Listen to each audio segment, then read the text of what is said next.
Bapak memaparkan tentang kewirausahaan.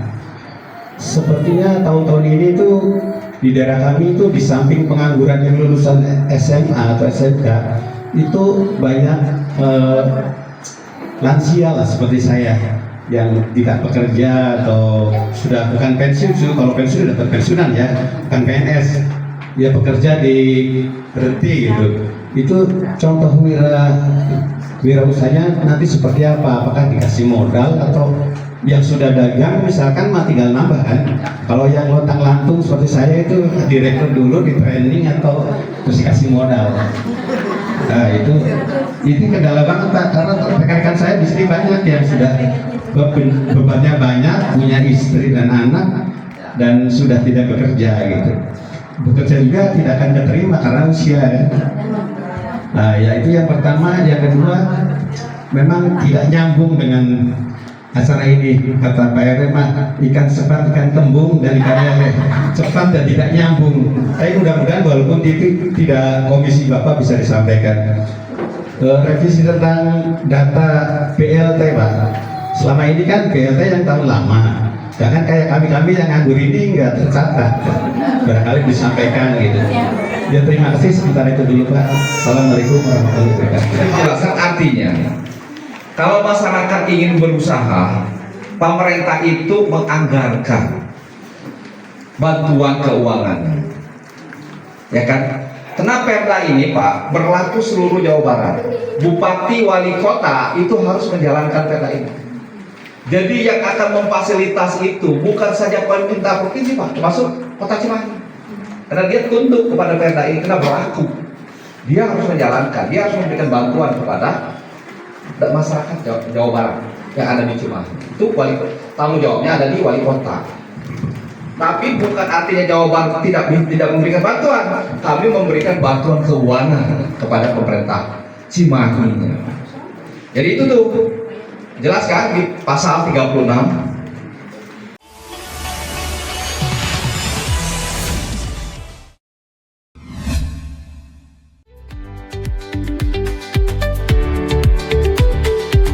Para pemirsa Jumantara, pada hari Kamis, tanggal 24 April tahun 2025, salah seorang anggota DPRD Provinsi Jawa Barat, Haji Sugianto Namola, melaksanakan sosialisasi peraturan daerah kepada masyarakat di daerah Jalan Pasantren Kelurahan Cibabat, Cimahi Utara. Haji Sugianto Namola menjelaskan tentang peraturan daerah nomor 6 tahun 2019. Adapun isi dari peraturan daerah tersebut, yaitu tentang kewirausahaan daerah. Para pemirsa Jumantara, untuk lebih jelasnya tentang kewirausahaan daerah, yaitu peraturan daerah nomor 6 tahun 2019, mari kita simak penjelasan dari Bapak Haji Sugianto Namola. Assalamualaikum warahmatullahi wabarakatuh. Waalaikumsalam warahmatullahi wabarakatuh. Jumpa lagi dengan Jumantara Pak dari Cimahi. Ini Pak mau tadi ini ya melaksanakan Perda nomor 6 2019 tentang kewirausahaan daerah. Nah, mungkin Bapak bisa menjelaskan supaya ini masyarakat bisa mengerti dan paham maksud dan tujuan dari Perda tersebut Pak. Terima kasih Pak. Terima kasih. Tadi setelah saya sampaikan kepada masyarakat latar belakang kami membuat Perda ini, tadi yang pertama kami tidak ingin melihat masyarakat kita ini menjadi pekerja di negara dia sendiri. Maka harapan kami dengan adanya Perda wirausaha ini, masyarakat kita bisa menjadi pengusaha di negara dia sendiri karena dibantu oleh pemerintah berdasarkan Perda wirausaha ini. Itu harapannya, karena kita tahu bahwa sekarang ini lulusan sekolah SMA itu menambah pengangguran itu cukup besar, 30%. Pengangguran di Jawa Barat ini banyak berasal dari lulusan SMA, bayangkan saja itu. Nah ini bagaimana sih caranya supaya tidak jadi pengangguran setelah lulus SMA ini? Ada solusinya, tadi kita membuat Perda tentang wirausaha. Mereka bisa berwirausaha, mereka bisa jadi pengusaha nantinya. Nah kita tahu bahwa saya sendiri dulu latar belakangnya sama, seperti itu. Setelah tamat sekolah, nganggur, tapi alhamdulillah kena berusaha, akhirnya bisa jadi pengusaha. Nah sekarang akhirnya bisa jadi anggota DPRD ini. Jadi saya mencontoh diri saya sendiri gitu loh, agar bisa masyarakat kita ke depan itu jangan jadi pekerja di negara sendiri ini. Kita harus menjadi tuan rumah di negara kita ini. Kita harus sukses di negara kita ini. Nah, bagaimana caranya? Tadi kami membuatlah aturan-aturan yang ingin mendorong kemajuan masyarakat ini. Itu intinya sebenarnya. Ya mungkin dari sekian ini bantuan pemerintah, mungkin kira-kira apa yang lebih terfokus masalahnya setelah lulus SMA ataupun para yang purna kerja yang kebetulan banyak pengangguran, mungkin fasilitas-fasilitas apa yang diberikan oleh pemerintah berdasarkan peraturan ini, Pak? Ya, makanya antara peraturan satu dengan peraturan yang lain itu saling menguatkan.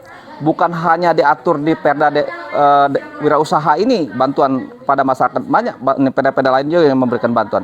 Tetapi payung hukumnya, kenapa kami buat? Karena supaya bisa memperkuat keinginan masyarakat, bisa memastikan. Karena perda ini sifatnya kan untuk menjadi dasar ya, dasar masyarakat memohon bantuan. Nah tadi di dalam perda itu jelas untuk modal usaha mereka, untuk pelatihan kerja mereka, ya kan, untuk pemasaran produk mereka, itu semua diatur di dalam perda itu. Ada bantuan-bantuan tangan-tangan pemerintah di sana agar apa? Agar masyarakatnya ini tadi yang tadinya tidak bisa berusaha menjadi bisa berusaha. Yang tadinya tidak susah maju usahanya menjadi mudah maju usahanya. Maka dari itu pemerintah memberikan stimulus di situ, baik dari sisi permodalan maupun pemasaran sekaligus pelatihan-pelatihan bagaimana supaya mereka bisa berusaha begitu. Ini selanjutnya Pak, pertanyaan tadi sebagaimana Bapak jelaskan, ini mungkin ada bisa dijelaskan tentang RPJMD Bapak Gubernur yang baru ini Pak, Ya. Edi Mulyadi. Terima kasih. Kami dari Bapemperda kemarin mendapat tugas dari pimpinan Dewan untuk membahas Ranwal, rencana awal pembangunan Jawa Barat, yaitu isinya adalah RPJMD. Isi RPJMD itu adalah janji politik kepala daerah terpilih. Nah, alhamdulillah kemarin kami sudah membahas dengan Badan Bapeda Jawa Barat untuk melihat isi Ranwal. Nah, di sana banyak sekali yang sudah kami tambahkan. Hal-hal apa saja yang penting ditambahkan di dalam Ranwal. Karena bukan saja RPJMD itu isinya janji politik, tetapi itu aspirasi dari masyarakat, hasil reses kami, hasil musrembang, semua itu dimasukkan ke dalam Ranwal itu nanti, agar tujuannya Ranwal ini nanti bisa mengakomodir keinginan seluruh masyarakat Jawa Barat. Nah, kemarin kami sampaikan bahwa terutama di bidang pendidikan. Di bidang pendidikan kami ingin di Ranwal itu menuntaskan persoalan pendidikan. Kenapa sih anggaran pendidikan setiap tahun besar, sampai 39% dari APBD. Tetapi faktanya setiap tahun pula pendidikan ini bermasalah, ribut, masalah anak sekolah. Ini apa penyebabnya? Ternyata memang kemarin setelah kami pantau itu banyak sekali kebijakan-kebijakan Kepala Dinas Pendidikan ini yang tidak sejalan dengan keinginan masyarakat yang ingin sekolah ini. Nah, masyarakat ingin sekolah, masyarakat ingin ruang kelas. Nah, malah Dinas Pendidikan membangun kantor-kantor cabang pendidikan. Harusnya yang dibangun itu adalah pendidikannya, begitu, sekolahnya, bangku sekolahnya yang disiapkan itu. Nah, alhamdulillah insya Allah, karena gubernur kita Pak Edi Mulyadi ini, dia sudah punya target tahun 2025 ini akan difokuskan kepada infrastruktur pendidikan dan infrastruktur kesehatan. Nah, mudah-mudahan tahun 2026 sudah tidak ada masalah pendidikan dan kesehatan ini. Kenapa? Karena sudah difokuskan pembangunannya oleh Gubernur Jawa Barat gitu. Ya mungkin sekian, terima kasih Pak. Ya. Assalamualaikum warahmatullahi wabarakatuh. Waalaikumsalam warahmatullahi wabarakatuh.